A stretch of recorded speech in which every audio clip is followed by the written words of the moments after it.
30 years on, the greats of the Carlton Football Club had gathered to celebrate a premiership that would be the end of an era.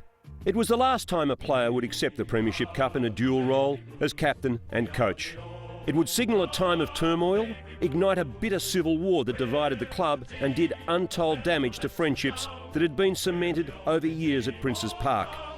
This day, a Thursday in August 2009, with more than 850 of the faithful in attendance, was about the future, the spirit of Carlton.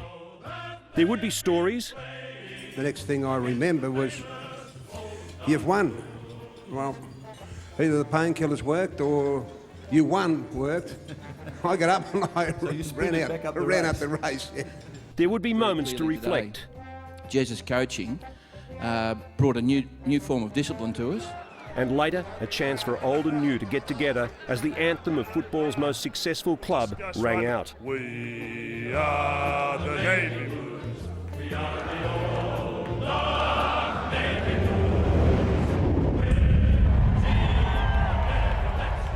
And just loved being able to being part of this striving for excellence at the highest level, and I think that's and of course the fantastic teammates, the friends you make out of all this it's just lived on, and it lives right through to today, and we still enjoy each other's company, and we had a lot of success together, so it was fantastic. And look, I must admit, right through before I got to Carlton, I hated Carlton. I barracked for Richmond as a kid, and obviously went to South Melbourne, then Sydney, and I didn't like Carlton at all. But you get there and you realise the history and the tradition of the place, and the will to win. I think that was the greatest thing about the place, the expectation to succeed, and you know that's how it should be. I mean, you pull a jumper on, you're expected to win. And I ended up playing in a couple of finals, and you know I came out of the desert from Western Australia, and I ended up playing in 3 football clubs in finals, and playing at the top level in Victoria under one of the best coaches. So I'm very happy about that. Oh, I guess Ron Barassi, he was captain coach, which was just amazing. John Nichols was first ruck, Serge Silvani ruck rover, Adrian Gallagher was the rover. You had Gordon Collis, the Brownlow medalist. I was just in awe. You know, I was just a teenager, a kid from Brunswick, and all of a sudden to be training and playing with them, and also playing at Princes Park. You know, the Heatley stand, kicking home with the Heatley stand behind you. So, just the suburban ground and the Carlton atmosphere. The earliest vision of an AFL match featured Carlton. It was the 1909 Grand Final against South Melbourne in front of 37,000 at the MCG, 100 years ago. And even then, 12 years after becoming an inaugural member of the fledgling Victorian Football League, Carlton was in the headlines. After 3 successive flags, the Navy Blues had replaced superstar coach Jack Worrell with skipper Fred Pompey Elliott due to player dissatisfaction. They'd lose by 2 points. There would be back-to-back flags in 1914 and 1915 under the coaching of Norm Hackenschmidt-Clark, a player in Worrell's hat-trick. Clark had the distinction of being involved with the club's first 5 flags. Apart from the 1913 season, Carlton finished in the top 4 20 out of 21 years. It would not be until 1938, however, under playing coach Brighton Diggins, that the Blues would win again. With Harry Soapy Valance up forward and playing his last game, Carlton would break a 23-year premiership drought in front of 96,000 at the MCG. They would defeat a star-studded Collingwood by 15 points, with rover Jack Hale best of field. Among the stars were Mickey Crisp in the centre, Jack Rout, who'd finished with 4 goals, and Diggins. Centre-half back Jim Francis would later coach the side, while half-back flanker Bob Chitty would become one of the most feared hard men in the game. Chitty would have his day in 1945. He would captain the Blues in the grand final against South Melbourne at Princes Park in a game that's entered football folklore as the Bloodbath Grand Final. Carlton won by 28 points, becoming the first team to win the flag from 4th position under the McIntyre system. And Chitty would not let his admirers down. He'd be suspended for 8 matches. That was a time when in 45 Carlton played Essendon at Essendon about the 4th or 5th game and were beaten by 100 points. And then it was a time when young fellas were coming back from the war service, and sort of we won 13 out of 14, if I remember rightly, to get into the finals. And it was a great great camaraderie between the players. 2 years later, the Blues would appoint West Australian Ern Henfrey as captain. He'd played 2 games with the Blues in 1944 while in the RAAF, and after a bitter clearance wrangle, won his clearance. He would take his side into the grand final against Essendon. The Blues had finished top of the ladder. Bert Deacon would win the club's first Brownlow medal and would share the best and fairest with the 25-year-old skipper Henfrey. On grand final day, in front of 85,000, with 44 seconds left on the clock, Carlton, under coach Perce Bentley, would snatch victory thanks to a snap goal from first-year player Fred Stafford. The Blues by a point. Henfrey best of field. I can remember him hooking it over his shoulder as it was yesterday, yeah. Good feeling? Yeah, great feeling. Actually, just before that, I'd run round the boundary and I couldn't get possession of the ball. The boundary umpire was obviously behind me, and I'd hit the ball across to Ray Garvey, and Ray had kicked a goal. And then the boundary umpire gave it out of bounds, and the ball had to go back. Of course, the score didn't count. But interesting enough, on that, Ray Garvey met the boundary umpire some years later, and he confessed to him that he didn't know that if the ball was out or not. He said the crowd gave the decision. More than half a century later, in 2005, Hans and his 1947 teammates paid a nostalgic trip to the middle of Princes Park as the Blues played their last game there. In 1949, the Blues again made the grand final against Essendon. Again, Henfrey was in stunning form, winning the best and fairest. But on this day, with rising superstar John Coleman kicking his 100th goal for the season, the Bombers won by 12 goals.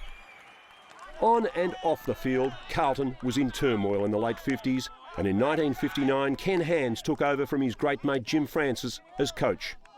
It would be a move that shattered their friendship and divided the club for years, but propelled Carlton up the ladder. Youngster John Nichols won the best and fairest that season. John James won a record third best and fairest in 1961 and took out the Brownlow medal, but the Blues were well down the ladder, finishing 8th. The next year, it all clicked. Silvani was in brilliant form. He'd win the best and fairest. Tom Carroll would kick 62 goals to win the VFL goal-kicking title. And with John Nichols, the game's premier ruckman, Carlton would finish 4th.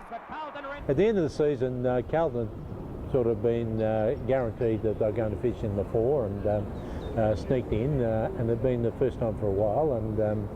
And it was quite interesting. We played Melbourne at the MCG last home and away game in the rain, and I think we kicked 5 goals for the day, and we got thrashed by Melbourne, and we had to front them up the next week, which was a bit unusual to play them in the first semi. And of course, in that game, and it was quite interesting in itself that John James was 19th man in that game, and who had been the previous year Brownlow medalist. Gordon Collis was playing centre forward, and I played on a wing. I remember coming off late in the game with cramp, and John James came on and scored the winning score for Carlton, and we got up by, I think, by a point or 2 points. Under coach Ken Hans and skipper Graham Donaldson, they would defeat Melbourne in the first semi-final by 2 points. Melbourne are beaten and Carlton win the day. Ken Hans is so jubilant. Chris Pavlo. Yes, we had a pretty solid side. It was robust. It was pretty competitive. And in those days, though, there was no finesse about how your tactics were. It was all about going in hard, knocking them over, tackle hard, and kicking long. There was no flooding or playing to one side or playing the centre square. It was all around the boundary line. A fortnight later, they would draw with Geelong. The preliminary final replay would be one of the most controversial in history. A free kick awarded against burly Geelong forward Doug Wade was taken by Peter Barry, and as he kicked the ball, the siren sounded to give Carlton a 5-point win and a passage through to the grand final, where they would meet Essendon yet again. What we did, John James, John Nichols, Serge Silvani, I'm not sure about John Benetti, Tom Carroll, Turkey Tom was full forward. And when we had to chase him from Ganmain, that was what I'm saying about how difficult it was for us to get players. It was a good game, but we just ran out of puff at the finish. Yeah. 3 matches, a combined margin of 7 points, but on grand final day, it was all red and black. At the post-match function, you'd think the Blues had won. We're the team that never lets you down. We're the only team all Carlton knows. With all your champions, we call to hand us, we call to end us, and then you'll know that we've been playing against the famous old dark Blues. Mrs. Holmes. May we say congratulations on behalf of all football fans watching our World of Sport today on a job well done for this 1962 season.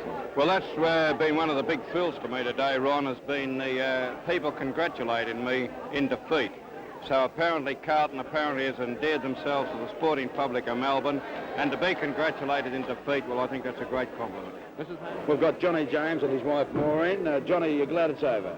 Oh yes, it's been a great long season, Lou, and we've played many finals over the series, and we would have been much happier if it had finished up with us winning, of course, but it's a shame, but still we're quite happy. Maureen, are you proud of him? I'm very proud, Lou. I couldn't be more proud, I don't think, with his personal effort. A bit disappointed about Carlton, but still.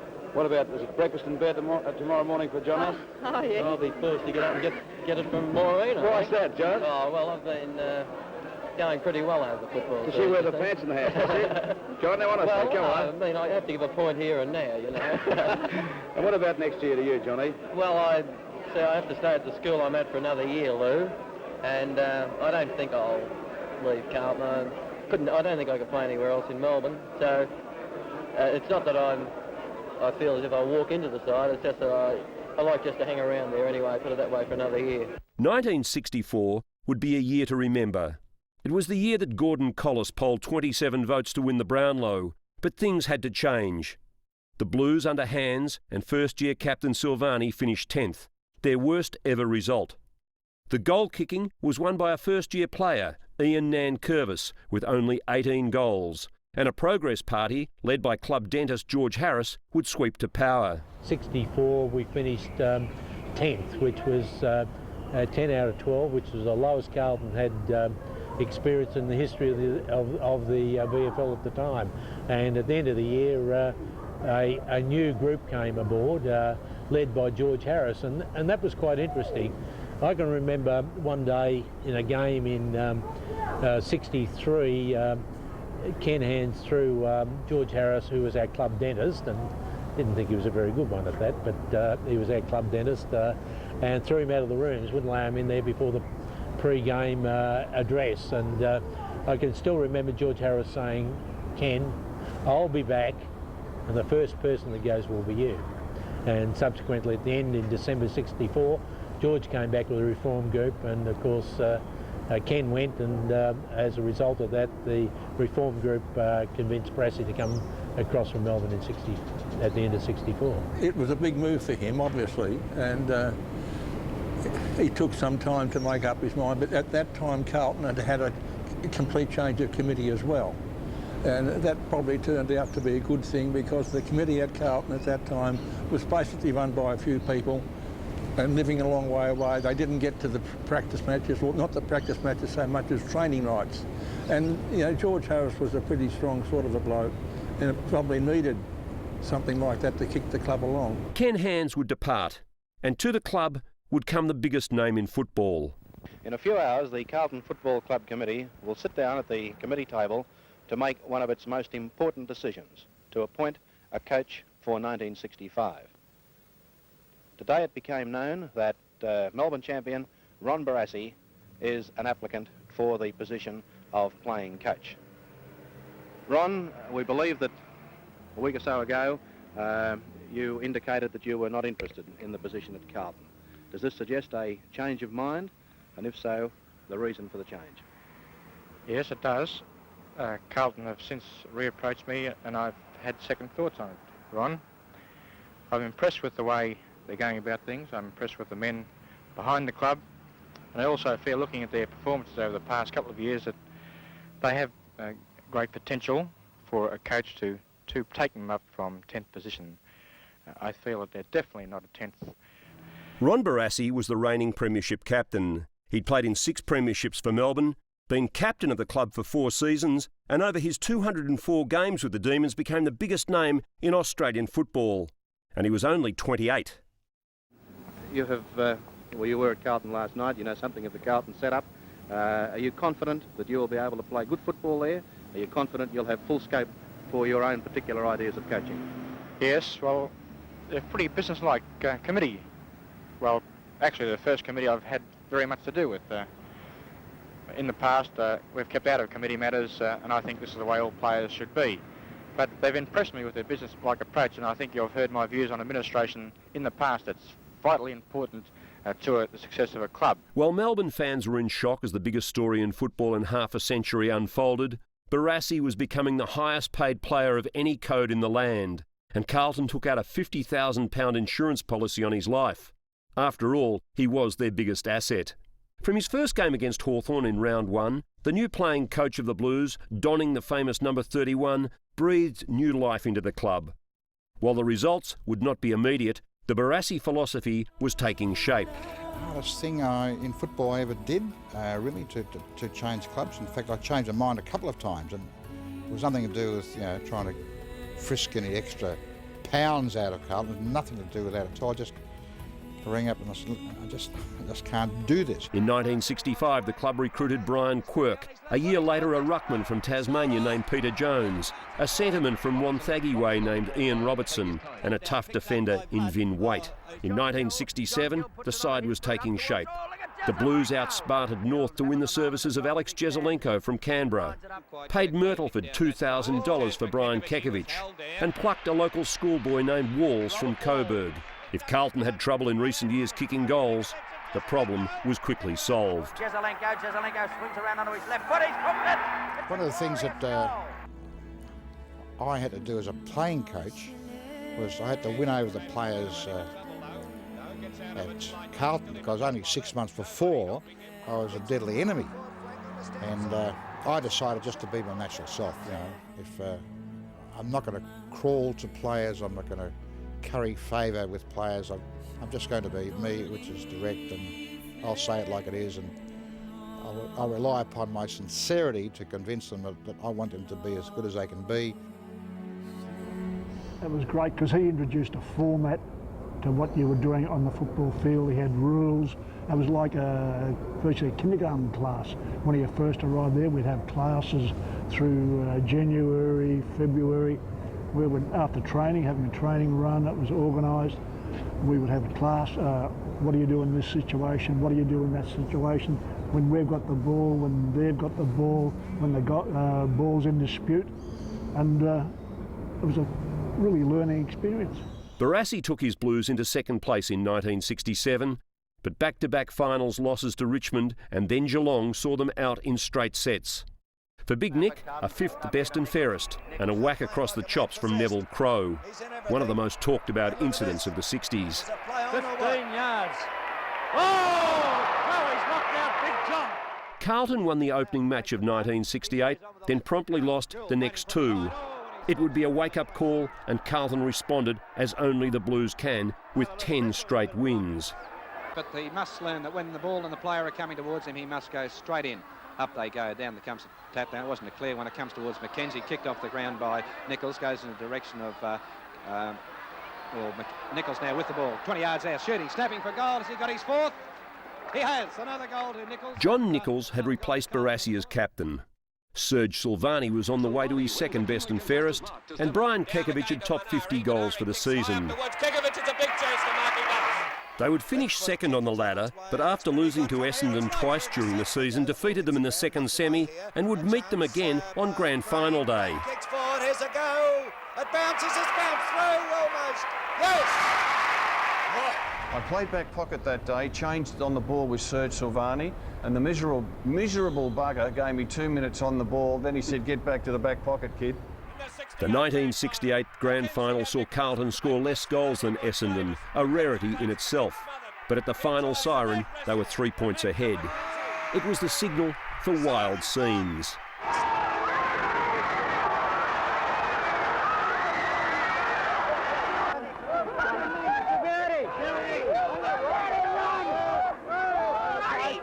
Well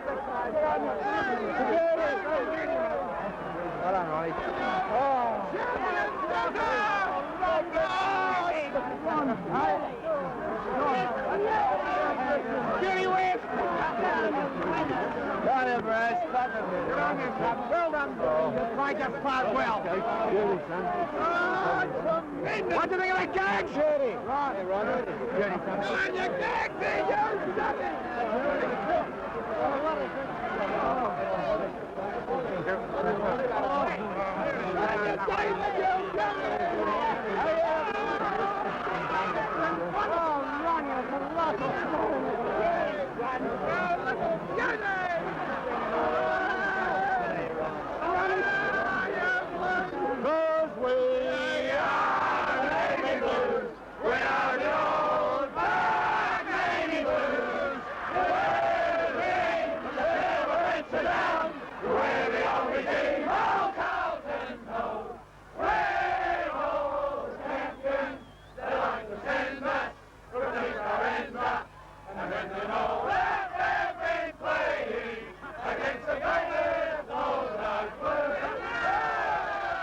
The feeling was fantastic, you know, when we finally won, and I remember running up to Brass and giving him a big hug and that sort of thing. So it was a big thrill for me, and I couldn't wait to play in the next year. To me, it was Barassi coming and changing the outlook of the players, and I think, no doubt, I reckon 68 was the real turning point. It was 21 years since they won a premiership in 47, and I just think that, you know, the modern era, I think, started in 68.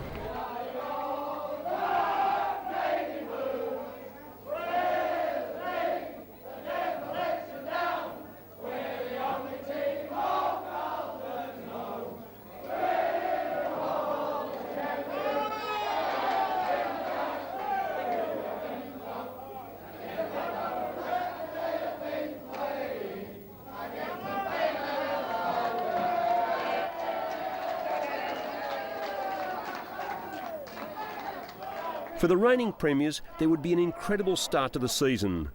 A win over St Kilda was followed by a round 2 encounter with Hawthorn and one of the most incredible displays of firepower in football history. On his wrong foot goes for a handball to Collins. Collins back to Nichols. Now his boys balance plenty of distance. Drives the ball right up the well. Jesselenko can't control it, but it was well.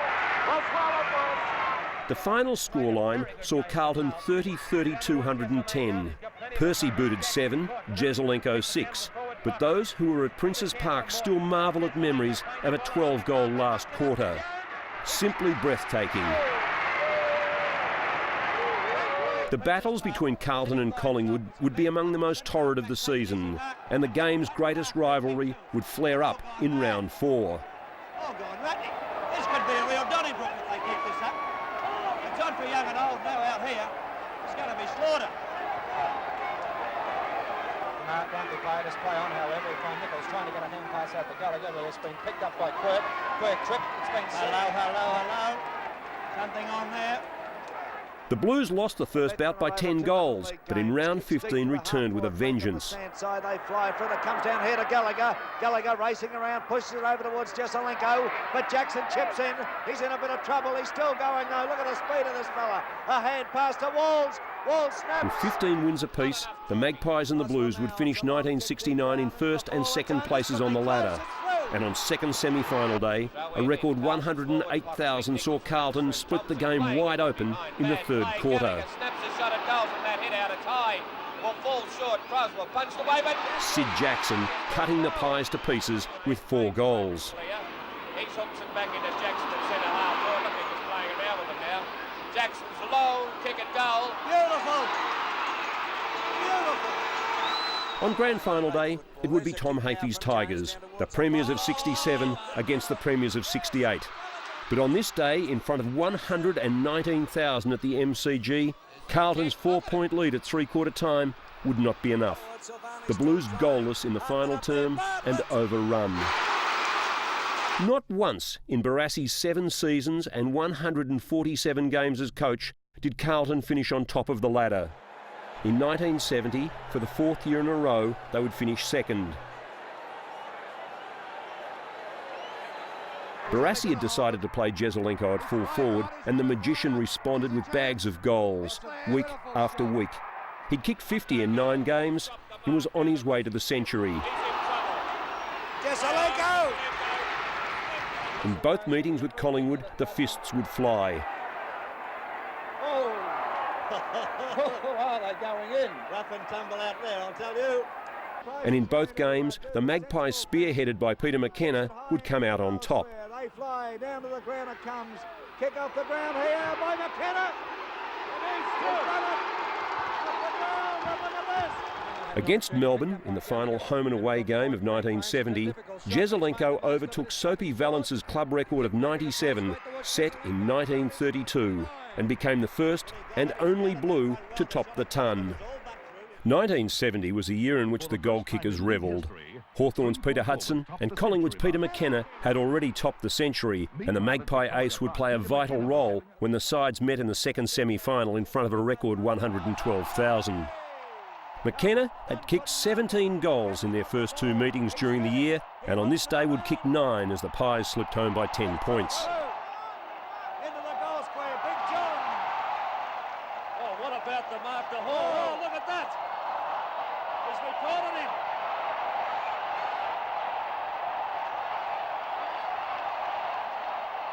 The tribunal that followed was one of the most talked about in years. Sid Jackson reported for striking Lee Adamson, claiming the Collingwood player had made racist remarks. Jackson was cleared to play, and what a starring role he would have.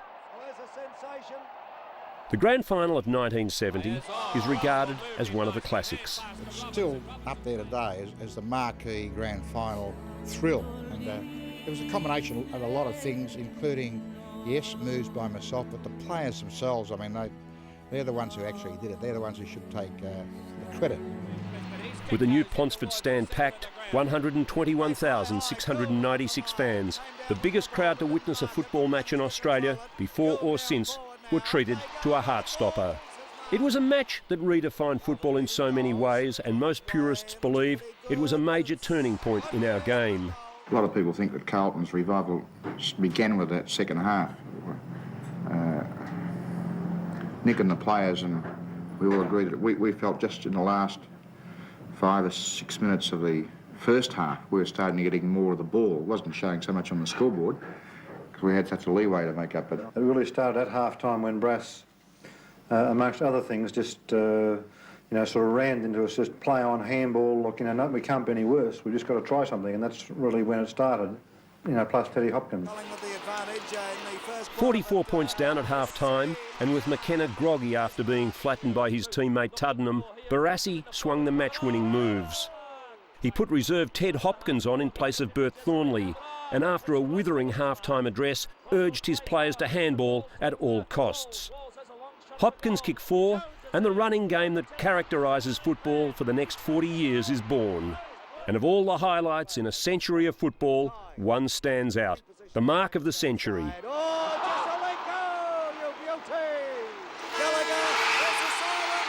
Carlton would win flag number 10 by 10 points.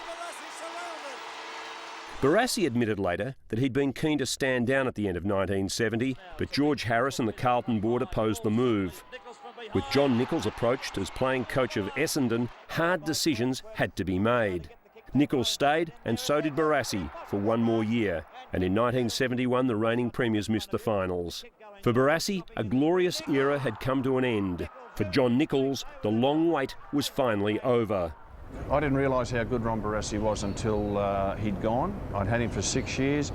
Demanding, aggressive, professional, determined, smart, loyal, and just taught you amazing qualities that you didn't appreciate till you got a bit older. Very fortunate to have had him. The man they called Big Nick would finally get his chance in 1972. He'd played for 15 seasons and 267 games and had become the club's living legend. He'd won 5 of the club best and fairest trophies that would later bear his name. He'd outlasted ruck giants of the calibre of Roy Wright and Jeff Leake, had jousted with Polly Farmer and Essendon's Don McKenzie, and since the retirement of Barassi, had led the club to 2 premierships. In 1972, this man of steel with the piercing steel grey eyes would take charge as captain-coach and do what Barassi had failed to do. He led his side to the top of the VFL ladder. Carlton was brimming with champions. He had helped nurture the development of Jeff Southby, destined to become one of the game's greatest defenders and best and fairest in this all-conquering season. At full forward, the Blues had finally wooed Greg Kennedy after 5 years, and he responded with 76 goals. With the advent of the final five, Carlton had earned the first week off as the top side. But when the Blues met Richmond in the second semi-final at Waverley in week 2, they were in for a shock. They'd lost to the Tigers of Tom Hafey twice during the season and were on the verge of another soul-crushing defeat.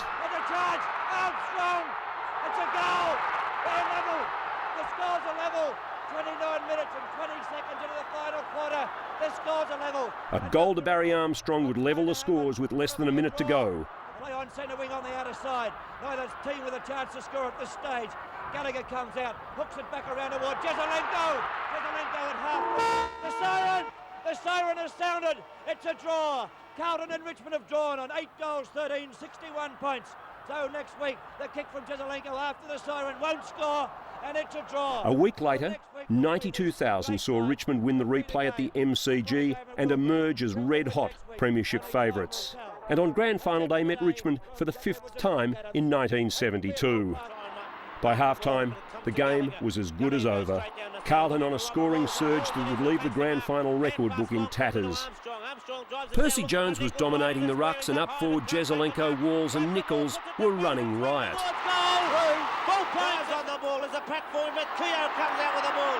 Keogh runs around and Clyde drives it towards the big one, and it's another one to come. Richmond have a 17-point deficit as Jeff Southby kicks out a little bit high, but still 65 yards as McCullough almost gets the mark. There's the man of the moment. Barry Armstrong going once again on his left foot, picks out Sid Jackson, who takes the mark coolly under pressure there. Goes wide to the flank, and he'll find Robert Walls here. Walls got the run in on Hunt, runs around everybody there. Comes in now towards goal. Walls, Jezza and Nick kicked something like about 18 or 19 goals between them out of the 27. And look, it was a fantastic team effort all the same. We just were in, everyone was in the zone that day. Although Richmond actually gave a very creditable performance because we had plenty of work down the other end because they kicked 23 goals and broke the previous record score for a grand final, I think. And we still hold that. The 28-9 we kicked that day, we still hold it. So I think that particular day really got Richmond's back up because they were hot favourites, and that resulted in them really coming back hard in 73. Having a go at each other right through the game. It's up towards centre half forward. Kevin Hall, a great grand finals player. Remember him 2 years ago against Collingwood. Fantastic game. Hall now right up into the forward zone. It's gone through. You know, we just concentrated mainly on putting our strengths in our forward line, that we had to, you know, just going with one thing. Our defence, we didn't worry as much about our defence, and we just concentrated on trying to kick, you know, a bigger score than Richmond, which probably sounds, you know, an old cliche, but that was the style of play really in those eras. Back towards the centre of the ground goes Jones. For the newly crowned premiers, 1972 had a chilling anti-climax at the Australian Team Championships in Adelaide. There, the Blues met one Malcolm Brown. It was a meeting that left an impression on many of them. To make matters worse, Carlton lost the fight to the bulky West Australian and the championships to North Adelaide. For many Victorians, this telecast from Adelaide gave them their first sight of the outrageous Mr. Brown. Within 2 years, he was throwing his weight around in the VFL. Carlton won 9 of its first 10 games in 1973. The one defeat was to a Richmond side hell-bent on avenging that grand final loss. With Percy Jones in super form, Rod Ashman establishing himself in the side, all Blues supporters had their eyes on September and another showdown with the Tigers. Here's Jackson with it now, throwing the ball out in front of him, and then still for another bounce, showing a lot of skill. Dives it in towards full forward, looking for Chandler. 1-0! Oh, what a mark! Chandler has a chance to whittle down the deficit. It's a goal, okay. The grand final would be one of the most fiery in history. Into the forward zone, Big Nichols is there. Up it goes. Oh! Nichols is down. Nichols is down. And the ball will be brought back.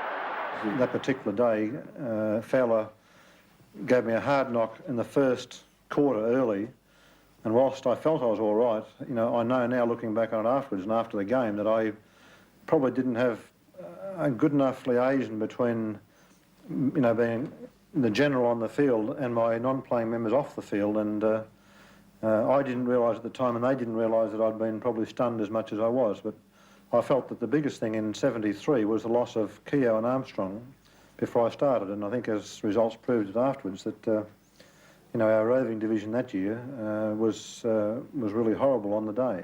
The Blues would leave the MCG battered as the Tigers celebrated a 5-goal win.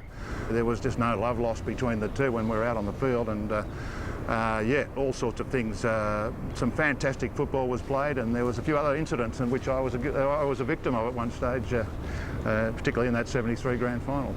In round 5, 1974, John Nichols eclipsed Ted Whitten's VFL record of 321 games.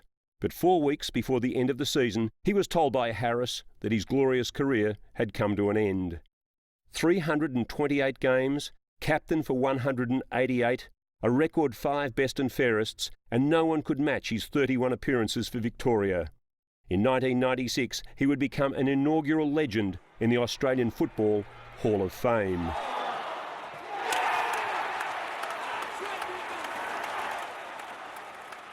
Carlton would miss the finals.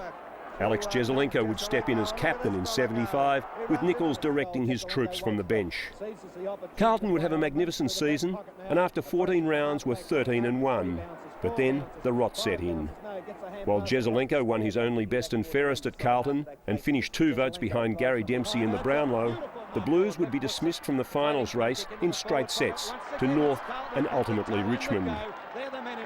On the eve of the 1976 season, the football world was stunned when Nichols announced he was standing down as coach. The man who'd been there for 20 seasons as player and coach said he'd simply lost the drive required. Under dual Melbourne Premiership player Ian Thorogood, Carlton rose to the top of the ladder in 1976, and what better way to start than with a dust-up against the mortal enemies. Tackle too high, weight being used once again. Hello, it's on! At Princess Park, it's on here, don't worry about that. Carlton would win the first 7 matches of the season and then lose 5 in a row, including one snatched away after the siren by North's miracle man, Malcolm Blight. Big kick, it's a mammoth kick! In round 12, Mark McClure would hasten the retirement of Collingwood's Des Tuddenham. Yeah, I finished his career. I remember running through the centre at Victoria Park, going for the ball, and Des was never really, you know, he didn't go for the ball that hard. And but I remember putting my head down to pick up the ball, and Des elbowed me across the head, and I fractured his arm in about 55 places. A loss to Collingwood would end a 5-game losing streak, and then came the wins, another 9 in a row. The top team, Carlton, would go into the finals full of hope, only to be eliminated again in straight sets with a second semi-final defeat by eventual premiers Hawthorn and a 1-point loss to North in the preliminary final a week later. In 1977, after 2 seasons as captain, Alex Jesaulenko was replaced by Robert Walls. After being in finals contention after 16 rounds, Carlton faded badly, losing 4 of their last 6 to finish half a game outside the top 5. Bruce Dool would win his second best and fairest, and Mark McClure topped the goal kicking.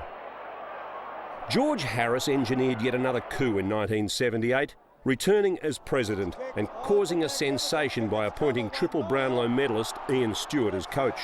Robert Walls retained the captaincy, but there was unrest. Percy Jones, among others, felt Stewart was making too many changes.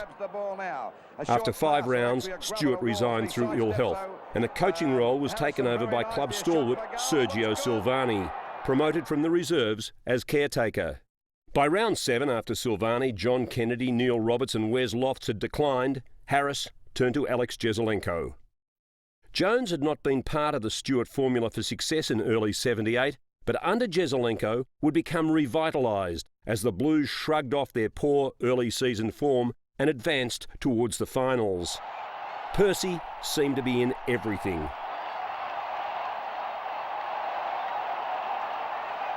The final match of the season attracted massive crowds to Moorabbin as the Blues aimed for the double chance and St Kilda for an unlikely place in the top 5 at Geelong's expense. What we got was one of the roughest, toughest matches of 1978, thanks to a man named Mad Dog, Robbie Muir.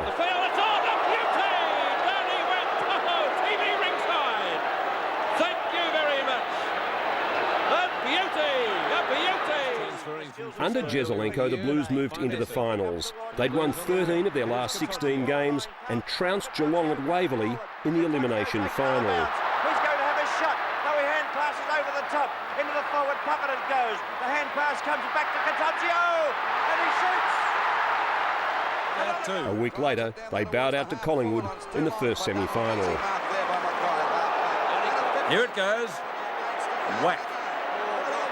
That caused a report. And as you can see, something else as well. Under Jezelenko, Carlton was the outstanding team of 1979. There would be moments when Jezza was tested.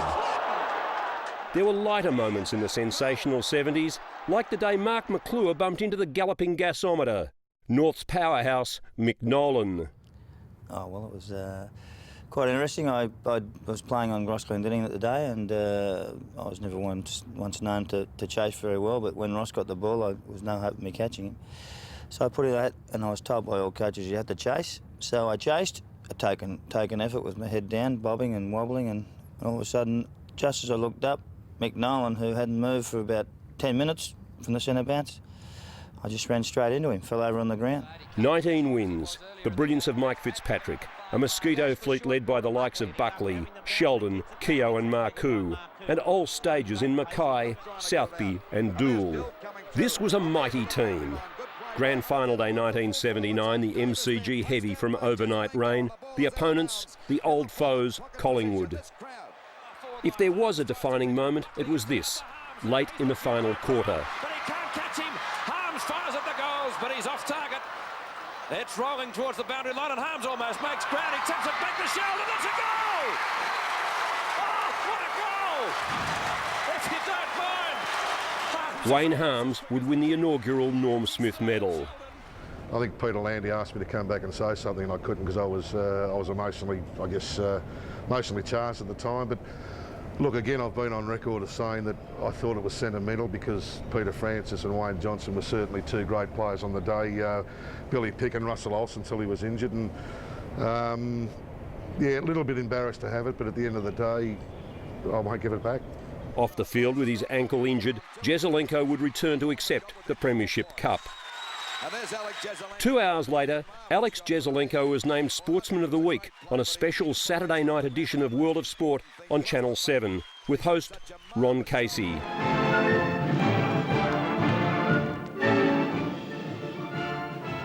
Well, it needs no special introduction, it needs no detail, except to say that World of Sport acclaims Alex Jezelenko as our true Sportsman of the Week.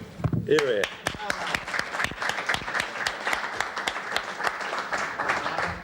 I must ask you, how do you feel tonight?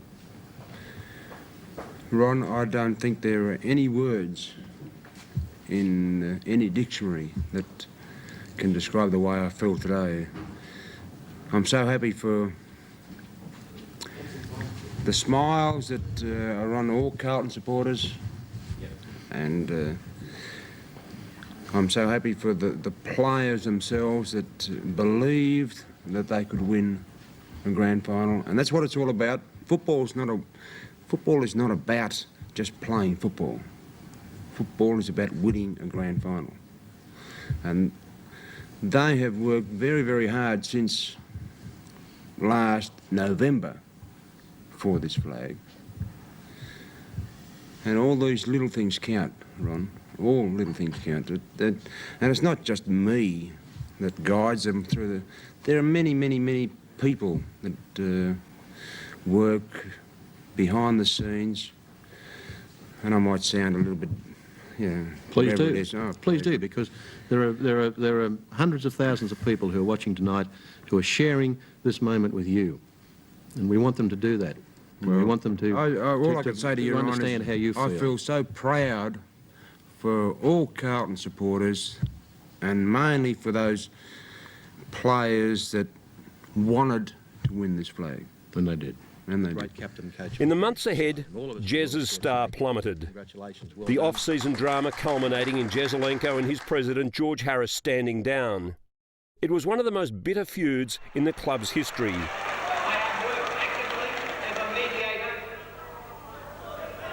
With three principal tasks. Firstly, to eliminate the politics that have been brought about by the walkout of Mr. Harris and Mr. Jesaulenko. Secondly, to straighten out the club's financial problems. And thirdly, to provide financial and moral support for the most important people in the Carlton Football Club, the players. Jesaulenko also said that he was never consulted on players' contracts, including those of Ashman, Austin and Manjuls. Well, the meeting continued with George Harris to the stage. He said that the decision of the members here at the meeting would be binding and that he will accept their decision. Particularly the group on my left, that I do have some supporters in the Carlton Football Club. The vision of Jesaulenko and his great mate Percy Jones sharing the spoils would have ironic overtones as Perce replaced the legend. Greatest personalities that ever played football, whether it's Carlton or Collingwood or Richmond, doesn't matter who you barrack for, you've got to admire him. He is a personality and a half, isn't he? With a new president, Ian Rice, and a new coach, Peter Jones, the reigning premiers would start 1980 in brilliant form, winning their first 5 matches. The dominator, Wayne Johnston, in particular, was carrying on his brilliant premiership form. A trio of losses halted the run. In a fiery encounter with Hawthorn, the Blues would kick 14 last quarter behinds and lose by a kick. There was a new captain in Mike Fitzpatrick and a big-name recruit in Melbourne captain Greg Wells. Bruce Doull was clearly best and fairest. New boy Val Perovic from St Kilda led the way in the Brownlow, and Carlton finished with 17 wins, in second place to Geelong. Now gets a hand pass up, it's over the head of Katoggio, but bounces well for him.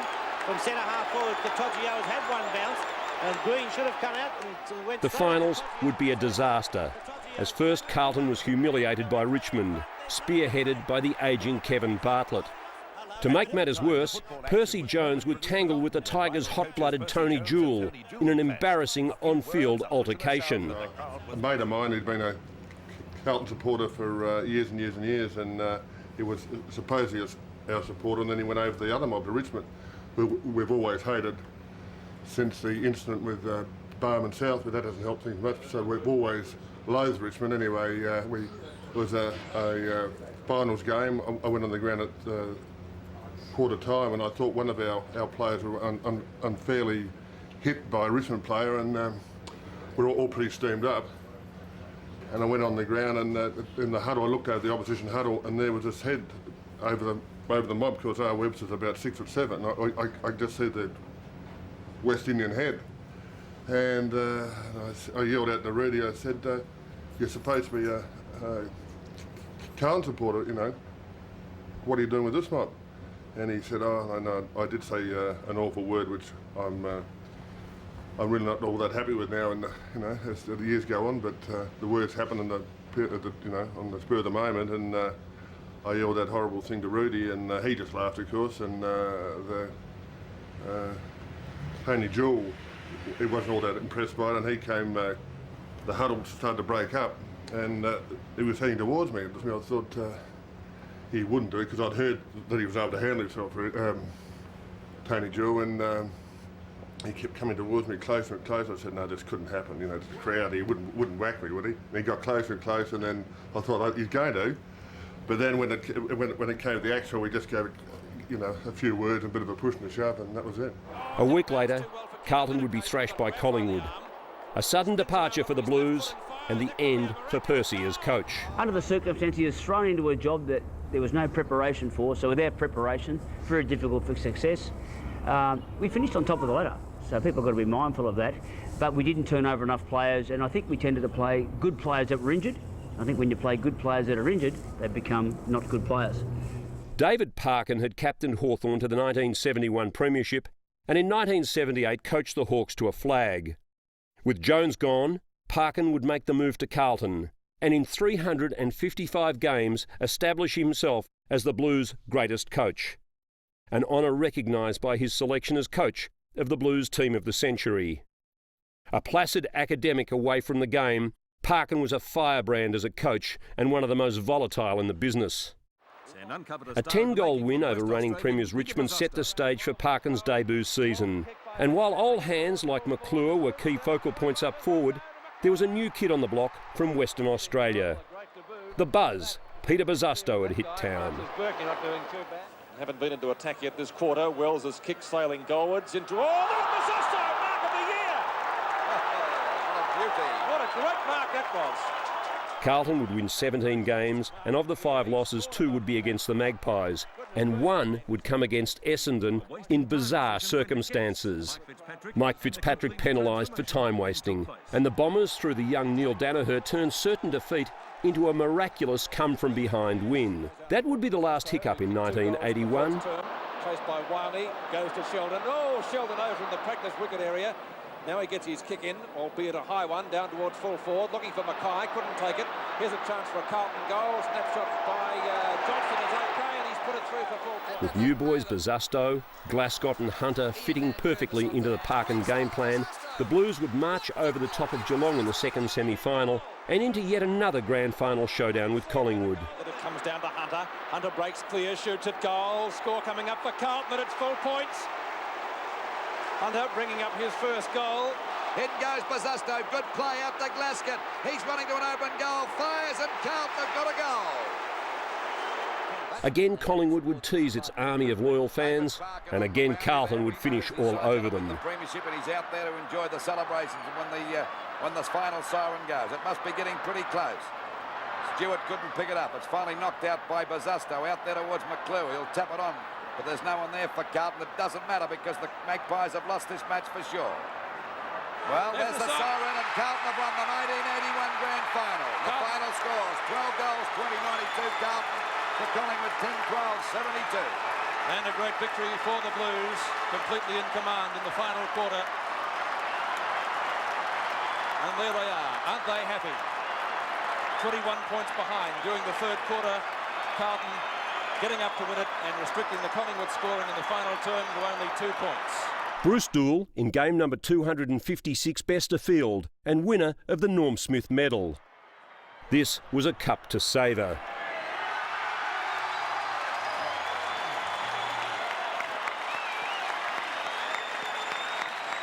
That's the moment everybody waits for, Lewis. The flag was unfurled in the opening round of 1982. And after a promising start, the Blues had to fight to halve the points against Fitzroy. But it's cold play on as Doull gets it across to Marcoux, and as Marcoux puts it up to Johnson, he dummies, puts the left foot forward, up towards the goal square, almost, well, good piece of shepherding by Montgomery, a great goal by Johnston, wonderful teamwork by Carlton. After an early loss to Essendon, Carlton established its season with 9 straight wins, Hawthorn bearing the brunt of things in round 4. Ashman back to his very best as Carlton piled on 8 goals in 11 minutes in an inspired third quarter. He thought of a hand pass, goes toward goal with a shot. Another Carlton goal. It is out from Carlton's goal. Fitzpatrick taps it down. Ashman shoots it goal. Another one. Out the back to Ashman. Could be another goal for Ashman. The Blues' quest for back-to-back flags looked on target as they finished third behind Richmond and Hawthorn, and in the qualifying final thrashed the Hawks by 10 goals. Miracle goal. It is a miracle goal. He's kicked it. How did he kick that one? Richmond had finished on top and played to that form with a second semi-final victory, leaving the Blues to play Hawthorn for the 4th time in 82 for a place in the grand final. The courage of Rod Austin could never be questioned, and in the preliminary final he was given the task of blanketing the Hawks match winner Lee Matthews. He produced a best on ground performance to see Carlton home by 5 goals. The grand final of 1982 will be remembered for many things. Or is it a goal? In pursuit, Harms comes in, another goal coming up for the Blues, he's put it through. Great start to Carlton. The Blues are late in the first quarter. A dip out there. Well, Jones has had his number taken.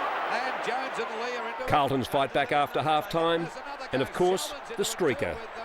What had happened was we were playing an opponent we probably couldn't beat, so history would tell us. A pumped-up Richmond team would always beat a pumped-up Carlton team. And look, we just got to the front of the third quarter. Fitzpatrick kicked a goal, and we're really on a bit of a roll. From 10 points behind to 10 points in front, the streaker comes out. Dooley was fine, he could handle the situation, but when she came into Wow Jones in the middle of the ground, and Wow was having the best game of his life, he just didn't need any distractions, Wow, and I just felt that it was opportune to actually ask her to leave the ground. Richmond would score only 3 goals after half-time, Carlton 8. And premiership number 14 meant Carlton had won 3 in 4 years. Out it comes there, and the mark couldn't be taken by Dunn. Tapped on by McClure very smartly. Over to Mark Kerr. There's the one that counts, and that's the goal. I would say that's the premiership for Carlton for 1982. When Parkin and Fitzpatrick accepted the cup, they invited the veteran Dool to join them on stage. A great win, a tremendous win, yes. You were one of the first out here. What was the atmosphere like? Oh, it was tremendous. It was electric. It really was. But 2 in a row, it's really... Can they do it 3 in a row? Why not? In 1983, there would be another premiership flag flying at Princes Park, and there would be a night premiership. But there would be no three-peat for the Blues. The year was mediocre by recent standards. Carlton would finish 5th and bow out on the first weekend with an elimination final loss to Sheedy's Bombers. Bruce Dool and that famous headband in the thick of things. That's one of the worst things you can do to the flying doormat, taking the headband off. Yes, Kevin Ablett tried that in the night match here a few years ago, and Dool went berserk. Like taking a ball-headed man. I think young Bahajar's thrown it over the fence. He threw the headband over the fence, Bahajar. There would be one change. Ian Rice stepped down as president, and the incumbent, one John Dorman Elliott, would make the club his own private fiefdom over the next 20 years. The playing list too would be hard hit. Ross Ditchburn and Peter Bosustow would return to Western Australia due to illnesses in their family. And dual premiership skipper Mike Fitzpatrick retired after 150 games, despite desperate pleas from the club. Mike was a great leader. Look, I was lucky enough to come into Carlton at 79, and I think Fitz had just come back from overseas, and he was a little bit maligned in terms of performances. And in 79, his final series was outstanding. 81, his series was outstanding, and 82, his series was outstanding. So, on-field performances were phenomenal, and off-field, obviously. It was a good club to be a captain of. Parkin trained his men as hard as they'd ever trained over the summer of '84, and in the season opener they whipped North by 137 points. They kicked 11-1 in the second term alone. New boy Warren Ralph, living up to his big West Australian reputation, kicking 9 on debut. Carlton would finish 3rd on the ladder, but again faced a disastrous September blowout, losing to Hawthorn and Collingwood in successive weeks. Jeff Southby would end his illustrious career in 1984. He'd played 268 games since joining the club from Sandhurst. He'd won 2 best and fairests and was acknowledged as one of the greatest fullbacks in football history. To the club in 1985 would come 2 champions. One was a youngster named Stephen Silvani, the son of former captain Serge, and the other a blonde-haired wingman from the Swans named David Rhys-Jones. I was in the second year of a 3-year contract, and the Swans let that contract slide. So I had a 30-day account after the last game, and they had to pay me by then. If they hadn't paid it, the contract was null and void, and they didn't pay in time. So basically, they showed no reason to really want to keep me. While Silvani was just a starry-eyed boy from Marcelin, the papers were full of the Rhys-Jones story from the start. When I arrived at Carlton, I just considered myself as any other young guy starting out, and I did everything they did, and I think I was fortunate that it only sort of took me 6 reserves games before I made senior footy. So, and then I played the remaining 13, 14 games, whatever it was that season.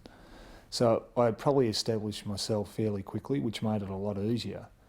So that pressure of having to, carry the name or being Serge's son wasn't there. Oh, it's a shocking kick. Oh, that is bad play by Zantuck.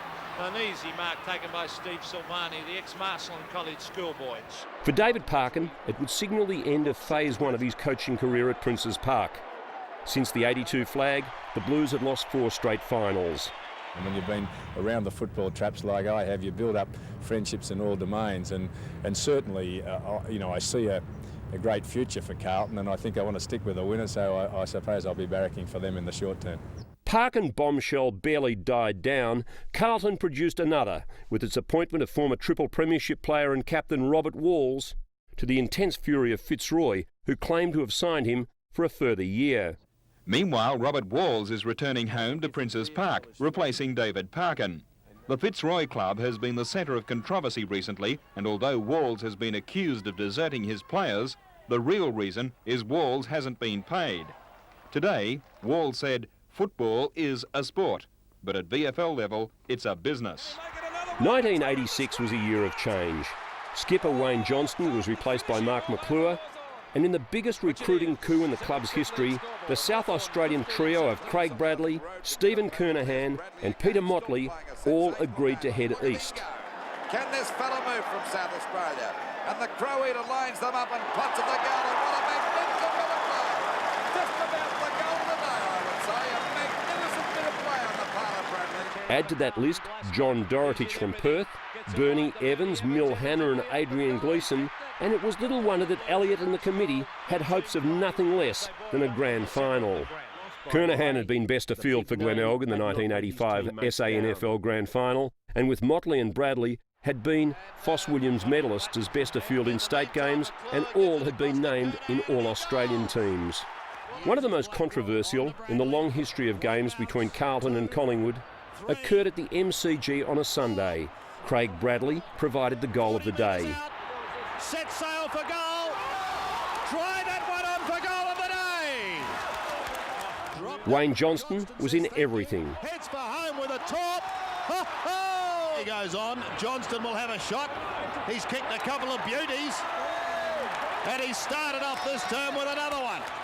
And poor old David Rhys-Jones, well, he was on the receiving end. Oh, he's dropped the sitter, David Rhys. Oh, he's dropped one. A milestone for a Carlton icon.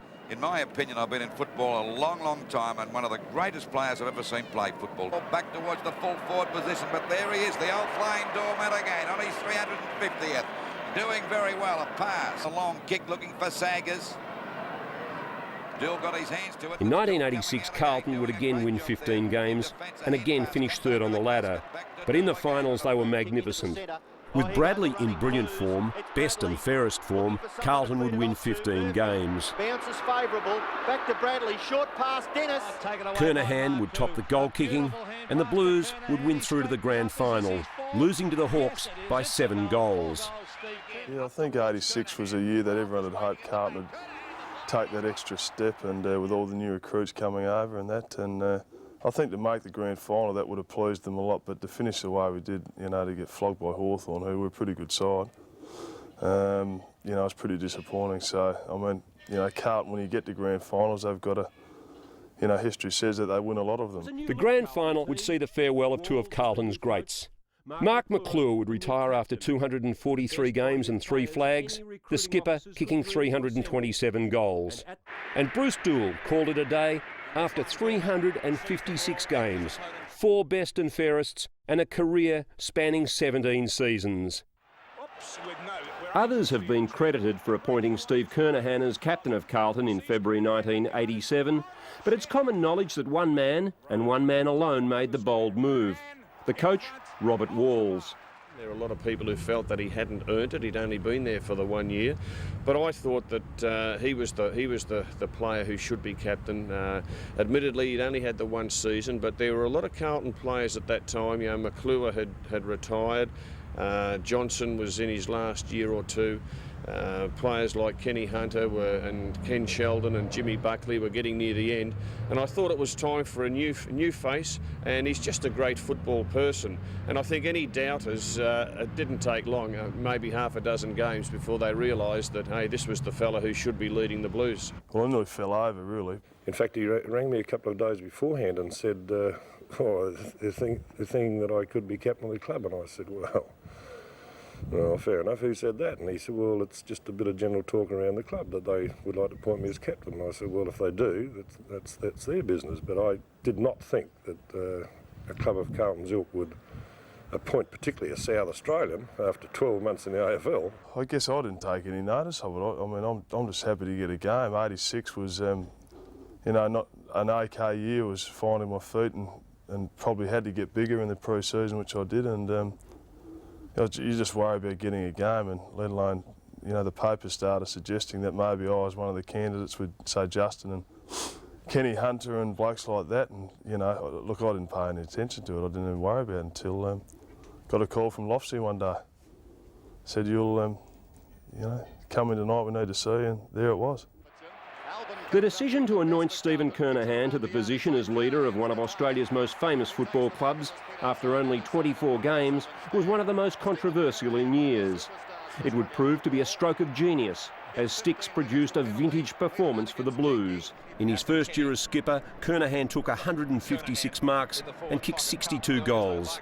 He was the focal point and he played like one. There were great highs in 87 and in May a terrible low as the brilliant young Peter Motley was severely injured in a motor accident. Since coming from South Australia at the start of the 86 season, Peter Motley has quickly established himself as one of Carlton's key players. But at 9 o'clock last night, as he was driving home from a team meeting, Motley was involved in a horror smash involving 3 cars. It's thought that this brown Commodore collided with Motley's Nissan. At this stage, it's not clear how the accident happened, but what is known is that the 22-year-old remains in a very serious condition in St Vincent's Hospital. Motley's parents flew in from Adelaide this morning to be with their son, who's been placed on a respirator in the intensive care unit. Doctors say the Blues defender has a bruised lung, but their main concern is the seriousness of his head injuries. The extent of those injuries are still to be determined, and once Motley regains consciousness, he'll undergo a series of tests for brain damage. Minor premiers, 18 wins, the Blues were back. Magic! Robertson can go for home. Robertson kicks it. Retribution was in the air as Carlton met Hawthorn for the 1987 flag. Coach Walls had taken Rhys Jones aside and given him the toughest task in footy. The job of quietening Hawthorn's match winner, the flamboyant but brilliant Dermot Brereton. I was determined after the year before to play in a disciplined, more disciplined way, and obviously I lost my cool a bit in the first quarter of the previous year's grand final, and we got beat. So I was pretty determined to be disciplined the way I played, but that wasn't to say if something hadn't started I wouldn't have gone on with it. But it didn't happen, thank God, and you know, I was able to do my job as everyone else did on the day. 9 second-half goals to 5. Brereton as quiet as a church mouse against the perfectly behaved Rhys Jones, and the flag was going home to Princes Park. Here he comes, kicks it long towards half forward. Meldrum is down there, knocked away, but again no ground support. Nailey just runs away from 3 Hawthorn players. He's going goalward, Mark Nailey. He's put it through. The winner of the Norm Smith medal is David Rhys Jones.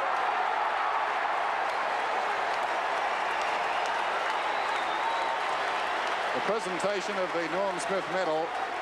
The bad guy is a winner at the end. It's got a happy ending. David Rhys Jones is the Norm Smith medalist in the 1987 grand final. Well, how about that? Well, Look, I mean, you want to win the game. That's the main objective. We play a team sport, so obviously you want to get the victory, and that's what you're there for. And you know, it's not just one person performing on the particular day. So I'd probably appreciate it a lot more when I'd finished playing football than when I was playing, and that's more so because, I mean, I would have just been that dill who got reported 25 times if it wasn't for the Norm Smith medal. But they can, you know, I can get introduced as the Norm Smith medalist, David Rhys Jones, instead of that whacker who got reported 25 times. First-year skipper Kernahan and Robert Walls, the boy who'd come to Carlton as a 16-year-old, accepting the trophy.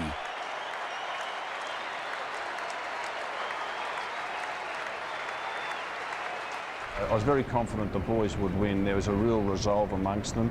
You know, we'd had illness and injuries with Des English and Peter Motley, and Bernie Evans had been suspended, so the boys desperately wanted to win, and I knew they were hard and tough. The Carlton players had trained really hard. It was a hot day, about 33 degrees. That suited us because I knew our fitness was better than the Hawks. There would be an aftermath. The Mad Monday sing-along. It's a song I wrote about 2 years ago. I think if you want to join in, you can. No, let's go. Sometimes it's hard to be a woman, giving all your love to just one man. Stand by your man and tell the world you love him. Keep giving all the love you can. Baby, stand by your man. Woo! My wife says, can't you do something about that? I said, babe, it's been 22 years ago and I still get to run every month or so, and I'm stuck with it. I did it, and it wasn't meant to be for public consumption, Sam. It came out of the vault a year later and been paying the price ever since. The quest for back-to-back flags would consume the club in 1988, and after 4 straight wins, the reality check came in a tough dust-up against Collingwood. Sandwich. Stitch comes out in front. Oh, there's a reportable incident, is that? The Blues would lose both home and away matches against the Magpies. There was one highlight, however, one of the great marks. Oh, what a mark. He was up there for a week. Kernahan would top the goal kicking for the 3rd year in a row. And here's Kernahan to answer one. Craig Bradley would win his second best and fairest, and the Blues finished 3rd on the ladder with 15 wins. Robert Walls was under siege, despite taking the club into back-to-back grand finals and 3rd place in 1988. Carlton lost 7 of their first 8 games in 1989, including a loss at Moorabbin, where Tony Lockett helped himself to 10 goals and set up an improbable 4-point win. They trail by 2 points. Tony Lockett.